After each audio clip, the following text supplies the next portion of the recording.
Hi, this is David Davis from ActualTech Media. We're here at Docker headquarters in San Francisco, and I'm excited to be joined by Mr. Vivek Saraswat. How you doing, Vivek? Doing pretty well. How about you? I'm great. So I know you're a senior product manager for Docker Datacenter, and I know that Docker Datacenter has a new release, and I wanted to learn a little bit more about it from you. Tell us, what's new in Docker Datacenter? Yeah, the team's really excited about this release. You call it Docker Datacenter on Engine 113, newest version that just came out. Our big focus around, and in case people aren't unfamiliar with Docker Datacenter, it's a container management solution meant for the enterprise for running applications securely and at scale. So it consists of a number of different tools. But really the key with this release is it's all about security. It's all about keeping IT operations folks knowing that their deployment is safe and that there's nothing vulnerable that can take over their applications. So there's a couple of different features within there. Probably the biggest one we're pretty excited about is Docker security scanning. Docker security scanning is about being able to scan through the images, sort of the applications running in your cluster, and getting a sense of what you might call a bill of materials, a sense of all the packages that are in an application, matching them against known vulnerability databases, and seeing how many vulnerabilities you have in that application. So really quickly and on a continual basis, an IT operations person can get a quick sense of, well, are there vulnerable applications within their deployment?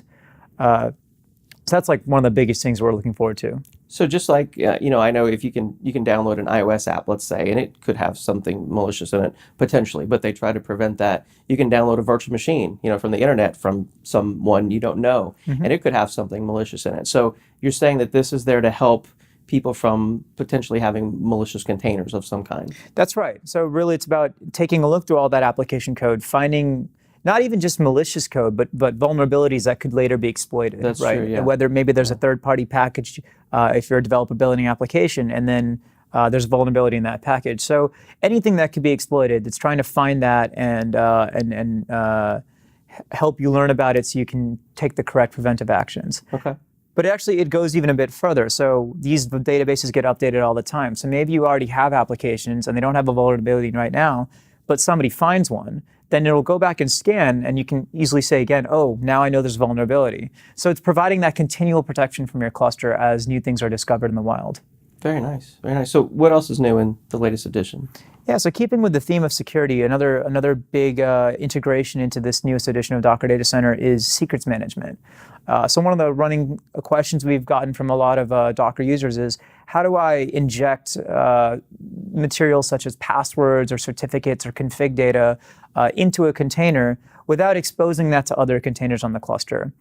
So we've added this feature around secrets management, which allows you to securely store this sort of confidential data on the cluster and then inject it into a running service, a running application, or a new application whenever it's needed. And with the Docker Datacenter enterprise solution, we've added a number of features around access control. So being able to allow an admin to determine which users on their cluster can actually use or access these secrets, and then getting a bird's eye view of which secrets are in use within which applications and managing that life cycle.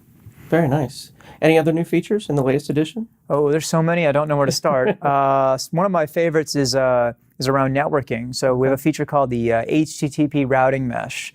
So this is something that was experimental in previous editions and is now a production grade. It allows you to route host names to an application. So take a name like www.foo.com and being able to route that to a specific application's container service.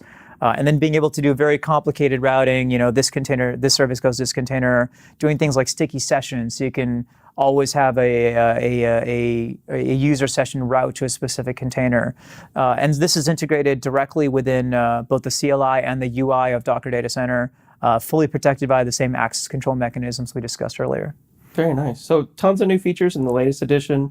What do you recommend people do if they want to learn more about the new features or try out Docker Datacenter for themselves? Yeah, so I'd recommend going to docker.com/enterprise. Okay. That provides a little bit of a sense of what Docker Datacenter is and how the various features interact with each other. And then from there, there's a link to go get a free 30-day trial of Docker Datacenter, which you can run either on your own Linux environment. You could run within Docker for Mac, Docker for Windows, or sort of desktop editions. Yeah. as well as being able to spin up using a template, spin up a cluster within a public cloud like AWS. So a number of different ways you can get started with Docker Data Center. We're really excited about this release, so we hope people try it. Awesome. Thanks so much, Vivek. Thank you.